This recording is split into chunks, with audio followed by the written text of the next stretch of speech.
Hey guys, welcome back. तो अभी से कुछ दिन पहले यहाँ पर KuCoin ने अनाउंसमेंट किया था कि वो पहले ग्लोबल एक्सचेंज बन गए हैं इंडिया में जिन्होंने एफआईयू के साथ एज अ रिपोर्टिंग एंटिटी यहाँ पर रजिस्टर कर लिया। अब उस बात को कुछ दिन ही यहाँ पर हुए थे, लेकिन कल रात को यहाँ पर यूएस के अंदर डिपार्टमेंट ऑफ जस्टिस और सीएफटीसी ने KuCoin के अगेंस्ट में चार्जेस लगा दिए। और ये दोनों डिपार्टमेंट काफ़ी इंपॉर्टेंट हैं और काफ़ी सीरियस चार्जेस हैं, जहाँ पर फाउंडर्स को लेके भी उन्होंने बोला कि 5 साल की मैक्सिमम जेल यहाँ पर हो सकती है। अब ये जो चार्जेस लगे हैं कितने सीवियर हैं और इसका क्या नेगेटिव इंपैक्ट हमको KuCoin के ऊपर देखने को मिल सकता है, क्या KuCoin के ऊपर आपका फंड्स रखना सेफ है कि नहीं है, साथ में एफआईयू रजिस्ट्रेशन के अगेंस्ट में क्या कुछ नेगेटिव इंपैक्ट ये कर सकता है कि उनकी रिपोर्टिंग एंटिटी वाली रजिस्ट्रेशन को कैंसिल कर दिया जाए, उन सब के बारे में आज के वीडियो के अंदर हम बात करेंगे। लेकिन इस सब चीज़ों के बारे में बात करें उससे पहले थोड़ा सा बिटकॉइन के चार्ट्स भी देख लेते हैं, क्योंकि कुछ लोग बोल रहे थे भाई थोड़ा सा वीडियो बनाते हो थोड़ा सा तो अपडेट दिया करो ताकि हम अपडेटेड रहें। तो कोई बात नहीं, थोड़ा सा अपडेट हम देख लेंगे।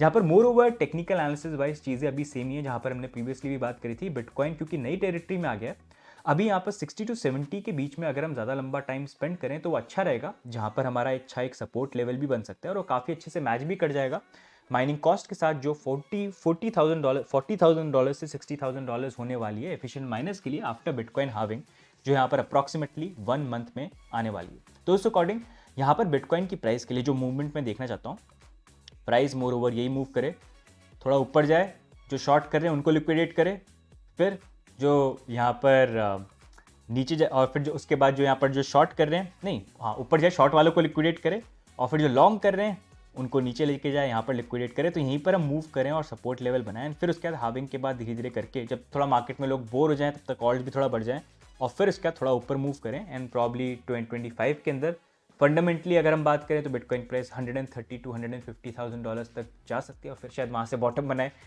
70-60 के आसपास, ऐसा कुछ।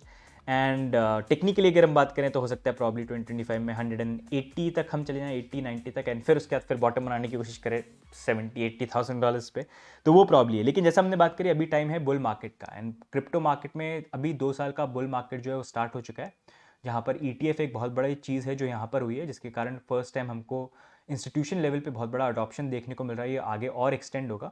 साथ में यहाँ पर बिटकॉइन की हार्विंग जो है वो भी आने वाली है, तो उस सब का इम्पैक्ट जो है हमको अभी 2024 और 2025 में देखने को मिलेगा। तो उस अकॉर्डिंग आप प्लानिंग जो है कर सकते हैं। सपोर्ट वाइज आपको एरियाज देखने तो आप ये देख सकते हैं, लेकिन मोर ओवर अभी नीचे जाने का स्कोप जो है वो इतना है, लेकिन ऊपर जाने का स्कोप जो है वो इतना है। तो उस अकॉर्डिंग अपनी प्लानिंग जो है आप यहाँ पर कर लीजिए करंटली, राइट।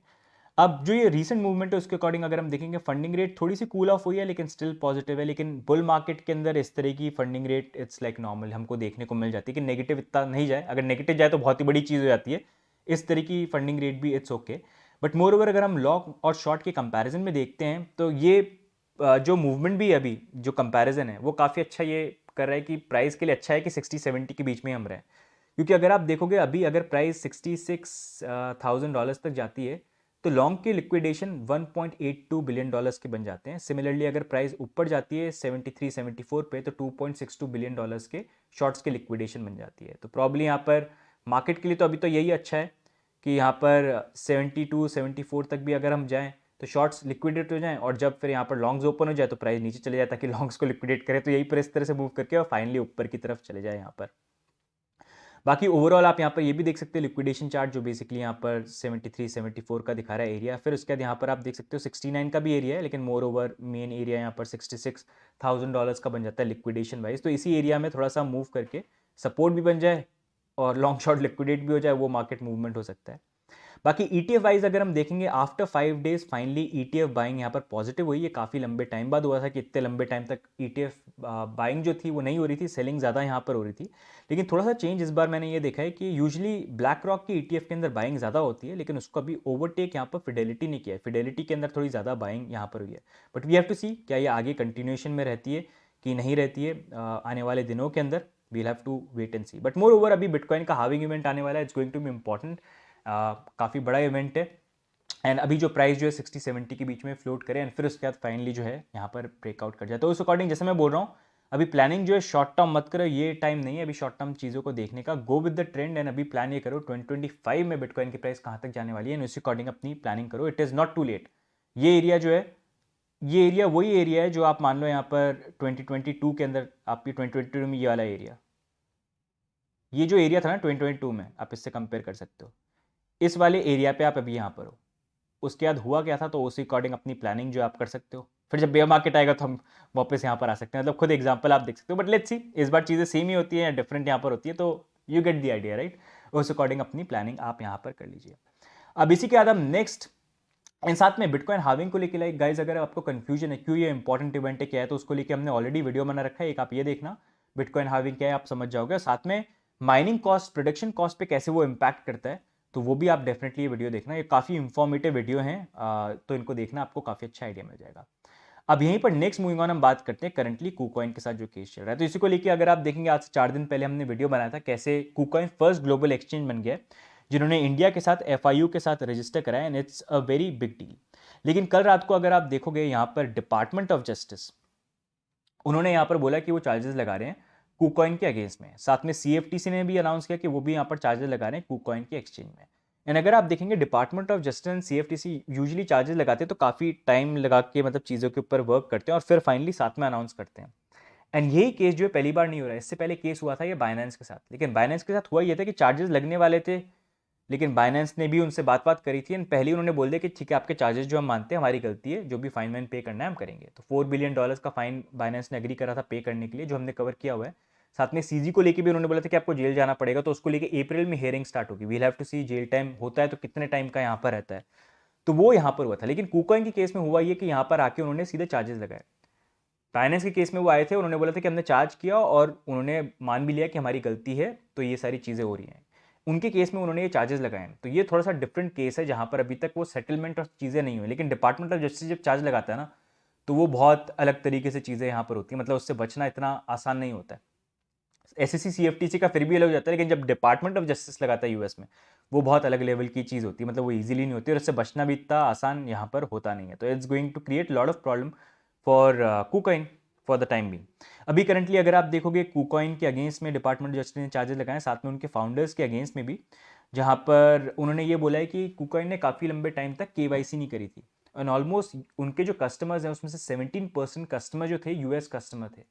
एंड US का रूल है अगर आपको सर्विस देनी है तो आके आप रजिस्टर करो। उन्होंने रजिस्टर भी नहीं किया, लाइसेंस भी नहीं लिया, तो उन्होंने लॉज को ब्रेक किया, इसके कारण काफ़ी इलिसिट एक्टिविटी वगैरह हो सकती है। इनफैक्ट उन्होंने ये भी बोला कि टॉर्नेडो कैश के थ्रू भी काफ़ी फंड जो है कुकॉइन के ऊपर आए थे, तो उस कारण उन्होंने काफ़ी लॉज को यहाँ पर ब्रेक किया है। आप देख सकते हो यहाँ पर एंटी मनी लॉन्ड्रिंग लॉज, फिर बैंक सीक्रेसी एक्ट, मतलब काफ़ी सारी चीज़ें। फाउंडर्स के नाम भी उन्होंने यहाँ पर डाले हैं। उन्होंने बोला है कि इसको लेके 5 ईयर्स तक का जो चार्जेस हैं, 5 ईयर्स तक का प्रेजेंट टाइम जो है वो फाउंडर्स के अगेंस्ट में भी यहाँ पर लग सकता है, आप ये देख सकते हो।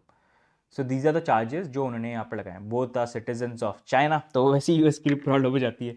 तो ये सारे के सारे चार्जेस उन्होंने लगाए। साथ में CFTC ने भी बोला है कि उन्होंने रजिस्टर नहीं किया हमारे साथ, तो उन्होंने काफ़ी सारे जो रूल्स हैं उनको ब्रेक किया है, लाइसेंसेज वगैरह नहीं लिया, तो उसके अगेंस्ट में चार्जेस लगाए हैं। ऑल्दो CFTC ने फिर से इस चार्जेस के अगेंस्ट में ये बोला है कि उन्होंने इथीरियम को फिर से यहाँ पर कॉमोडिटी बोल दिया, जो बाकी चार्जेस में भी उन्होंने बोला है। SEC फाइल करी है कि वो प्रॉब्ली सिक्योरिटी यहाँ पर हो सकता है, बट ये चार्जेस यहाँ पर लगे। अब जब ये चार्जेस आए तो उसके कारण काफ़ी पैनिक भी यहाँ पर क्रिएट हुआ। एंड इनफैक्ट जब पैनिक क्रिएट हुआ तो काफ़ी लोगों ने यहाँ पर अपने फंड्स को विड्रॉ करने की कोशिश करी।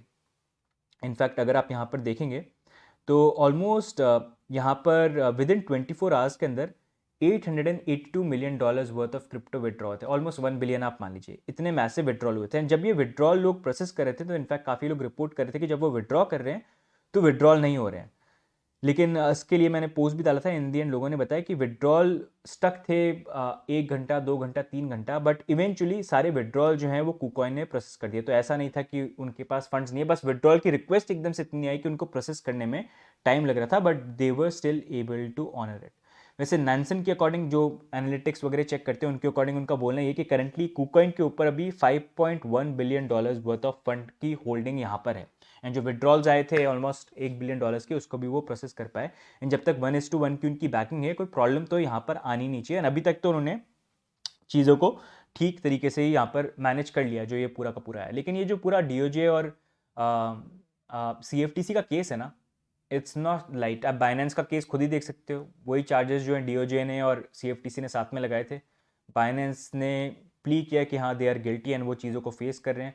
उनके फाउंडर भी जो हैं CZ, अगर आप देखेंगे अब उनकी अप्रैल के अंदर ट्रायल होने वाला है। तो यहाँ पर कुकॉइन का केस भी सिमिलर है, ऑल्दो उन्होंने अपनी तरफ से स्टेटमेंट दिया हम इन्वेस्टिगेट कर रहे हैं, इस तरह से चीज़ों को हम देख रहे हैं, लेकिन आउटकम काफ़ी सिमिलर यहाँ पर हो सकता है।